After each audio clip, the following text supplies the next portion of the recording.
Olá a todos, estamos em mais um Money Talks, dessa vez com um tema vibrante, um tema que de cima da hora. Nós vamos conversar com o professor Sérgio Quadros, que é especialista em política internacional no momento, atuou durante muitos anos na China, foi funcionário do Banco do Brasil, ajudou a instalar as primeiras agências do Banco Estatal Brasileiro no país comunista, num tempo que a China era muito mais comunista do que agora, um regime muito mais centralizado. E o professor conheceu a fundo as modificações do sistema financeiro chinês. Então, eu gostaria de conversar com ele, vai nos explicar essa questão da Evergrande, que tanto preocupa os mercados. Começou isso já vem há algum tempo, mas essa semana a coisa toda explodiu com esse medo de calote no pagamento de juros, já que a empresa está bilionariamente alavancada. Professor, muito bem-vindo. Muito obrigado, André. É um prazer estar aqui contigo, tá? Para falar sobre esse tema. Professor, nós conversamos ontem à noite, brevemente, sobre essa questão, para fazer o nosso agendamento, só para situar os nossos ouvintes, e o senhor demonstrou uma opinião um pouco mais otimista, não despreocupada, mas um pouco mais otimista e também mais pé no chão do que todo esse alarmismo que parece que está contaminando os mercados, a começar pelas bolsas. O senhor pode explicar isso para a gente? Bom, André, se a gente começar pelos números, né? Você tem que o mercado fala, né, que a dívida do Evergrande seria ao redor de 300 bilhões de dólares. Desse volume, 227 bilhões seriam com dívidas com bancos, né? O restante seria com fornecedores. E esses 227 bilhões, você vai ver que a empresa ela tem os seus ativos, né? É um grupo que ele está não só concentrado no setor imobiliário, mas tem uma empresa ligada à fabricação de carros elétricos, outra empresa ligada à produção de água mineral, produtos laticínios, tá? Na suinocultura. É um grupo que, inclusive, tem 50% daquele time, o Evergrande Futebol Clube, que é um grande clube dentro da China, né? E esse mesmo, se considerar esse volume de 227 bilhões, que para nós aqui no Brasil e muitos países é um número elevado, né? O totais de ativos do sistema financeiro chinês chegam a 45 trilhões de dólares. Só na área de empréstimos são 30 trilhões de dólares. Então, essa dívida ela representa menos de 0,5%, né, no impacto do sistema financeiro. E a China, além disso, ela tem mais de 4 mil bancos e o grupo tem mais de 1.300 ou mais projetos sendo construídos na China, né, com mais de 200 mil empregados diretos e se estima aí 3,8 milhões subcontratados. Além disso, complementando esse raciocínio, a China ela jamais vai querer deixar originar um clima, né, de instabilidade social. O que mais prega, inclusive, já havia isso dentro da gestão anterior do Hu Jintao, né, uma sociedade harmoniosa, né, e agora uma sociedade relativamente próspera. Então, todas essas coisas que estão acontecendo, na verdade, elas são frutos de uma regulação por parte do governo chinês, tá? Tanto no setor imobiliário, como agora recentemente nós tivemos na área de tecnologia, com as big techs, com as fintechs, com as empresas de educação, que aqui no Brasil poderia ser comparado aos nossos cursinhos pré-vestibulares, né? Na indústria de games online, né? Limitando os horários. E você vai ver que tudo isso tem a ver com a questão da sociedade chinesa, a preocupação do partido com a sociedade chinesa.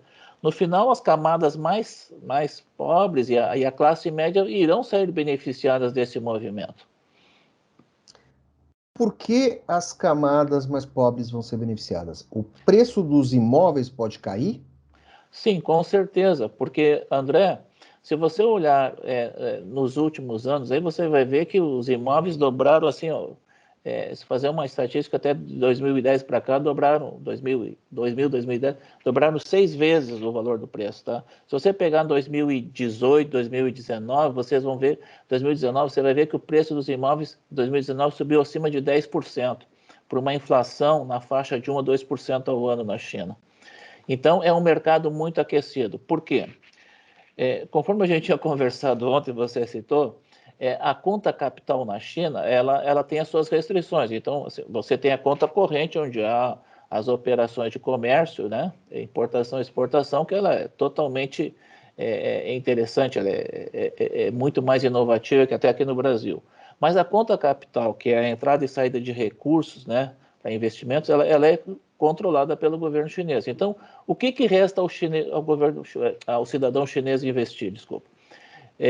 Você vai ver que a dívida do governo central ela é relativamente baixa em relação ao PIB, tá? Ela é menos de 20%. A dívida do governo federal, centralizada em Pequim. Aí depois você tem a dívida do governo das províncias, tá? Que ela é elevada porque a propriedade da terra na China é do governo. Então, o que os governos das províncias fazem? Eles vendem a posse dessa propriedade, dessa terra, por 70 anos para essas incorporadoras, elas constroem os prédios, vários apartamentos e vendem isso no mercado. O chinês, quando compra isso, adquire o direito de morar e ter a posse disso por 70 anos. Ele pode renovar isso por mais 70 anos. Tá? Além dessa questão da propriedade, que ele tem direito, tá? Ele pode investir, então, no setor de imóveis, setor de poupança, onde entra todos os produtos financeiros, tá? E na Bolsa de Valores, que sobram essas opções. Por quê? A dívida do governo ela é muito baixa. Então, os títulos que existem de emissões do governo, inclusive dos grandes bancos estatais, multilaterais, isso acaba sendo concentrado, já fica dentro do próprio mercado financeiro com os investidores institucionais. Então, para a pessoa física, sobra essas opções, 3 opções que eu falei para você. E na China, a aquisição do imóvel é uma coisa, vamos chamar assim de sagrada, um dos primeiros objetivos, tá, das famílias, dos jovens, é ter o seu apartamento. A partir do momento que eles têm o seu apartamento, aquilo dá um sinal de estabilidade, tá? E de maior status perante a sociedade. E a pessoa que é solteira, que ela pretende casar e formar uma família, é muito importante no conceito, na concepção do mindset da sociedade chinesa, que ele possui um imóvel, tá? A gente até brincava que nos casamentos em Xangai, que a gente assistia, né? O presente que a noiva dava para o noivo era um carro, tá? Mas o que o noivo tinha que dar para a noiva era um apartamento, um valor mínimo aí de 100 metros quadrados, tá? Era essas tradições, essa é a cultura chinesa. Então, o que está acontecendo agora, até para a gente chegar concluindo? O chinês não vai deixar de comprar imóvel, mas ao mesmo tempo que o governo percebeu esse superaquecimento, né, e ele quer manter a sociedade numa harmonia, e você viu que a classe média está em ascensão na China, né, ele pretende com que esses imóveis eles baixem o preço, até porque um imóvel, por exemplo, em Shenzhen, na cidade do sul da China, ou em Xangai, está mais caro que em cidades como Londres, como até Paris, né? Eu não sei os preços de Nova York, mas poderia ser comprado, mas estão mais caros que Londres, tá? Que é uma cidade cosmopolita também, tá? Um centro financeiro. Então, isso tudo o que vai auxiliar? Essa regulação, tá? No setor imobiliário, e o governo, no ano passado, ele passou Desculpe, quando o senhor fala em regulação, o senhor fala o quê? Um estabelecimento de limites para endividamento? Isso que você está falando, isso.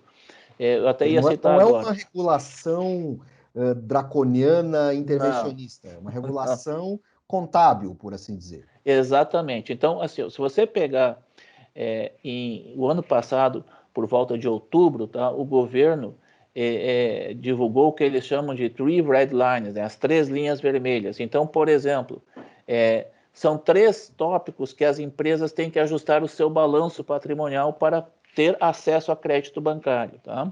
E uma delas é que, por exemplo, a relação entre o passivo e o ativo seja de 100 para 70. Tá? A relação da dívida líquida com o patrimônio líquido não pode ultrapassar 100%, tá? E as dívidas de curto prazo têm que ter uma relação com cash, tá? Com caixa de 1 para 1. Né? Só um exemplo. Então, se a empresa, para chegar e atingir esses 3 objetivos, ela precisa ter um balanço muito forte, né? Muito robusto.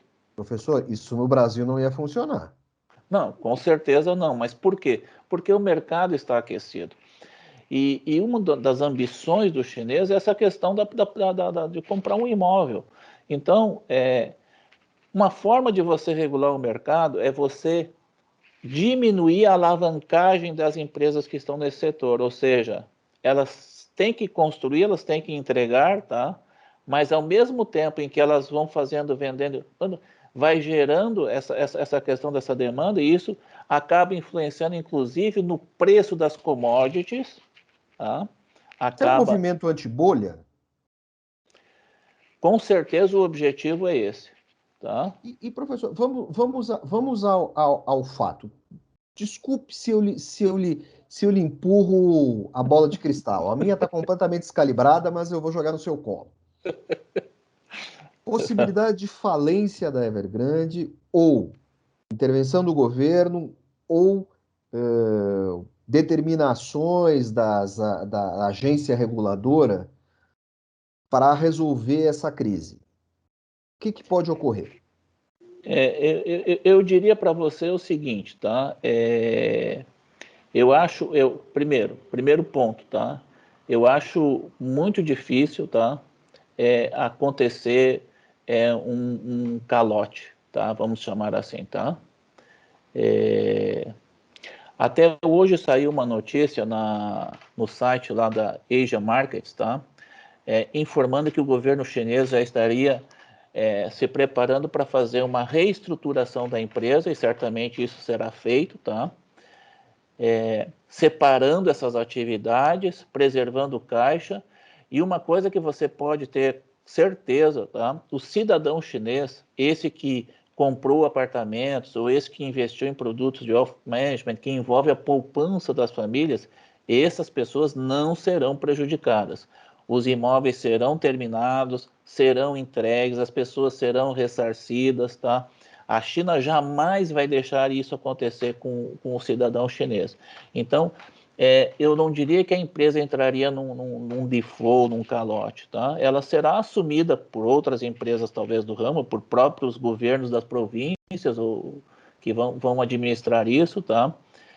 Eu já li que um escritório de advocacia, inclusive, que prestava assessoria jurídica no meu tempo no Banco do Brasil, que é um escritório super competente, já estaria dentro do caso, que é a Kengwu, tá? O governo já teria designado até a própria corte em Guangzhou para administrar os casos, tá? Agora, em relação... Outros que serão preservados serão os fornecedores chineses, tá? Agora, em relação àquela dívida que a gente pode chamar que é offshore, tá? Que não é onshore, que não está dentro do mainland continente, aquela dívida que está offshore, essa com certeza o governo vai deixar esticar a corda e ela poderá ser renegociada com descontos, tá? Essa dívida offshore, ela vai ter. Essa é a parte que talvez a gente possa chamar de calote, ou de moratório, de renegociação. Essa dívida, qual o montante dela e ela vai ter impactos sobre os mercados? Ela vai gerar um pessimismo? Isso depende, né, daquilo que a gente escuta falar no mercado financeiro, né, do impacto que isso vai ter nos setores, tá? Hoje você tem grandes incorporadoras chinesas, tá? Inclusive a Evergrande está com faturamento por volta de 446 bilhões de yuans, isso daria aproximadamente uns 330 bilhões de reais por ano. Mas acima dela existe um outro grupo, tá? Que me fugiu o nome, mas são grandes incorporadoras. O governo não vai deixar isso entrar num contágio, mas essas empresas elas vão acabar se regulando. E uma outra coisa que o governo chinês quer fazer é acabar com o monopólio, tá? Esses grandes monopólios. Isso está acontecendo no setor das big techs, das fintechs, como mencionei antes, tá? E isso, na verdade, é uma coisa que tem o apoio da sociedade chinesa, porque eles estão vendo para o bem. Se você, assim, só para citar um exemplo, tá?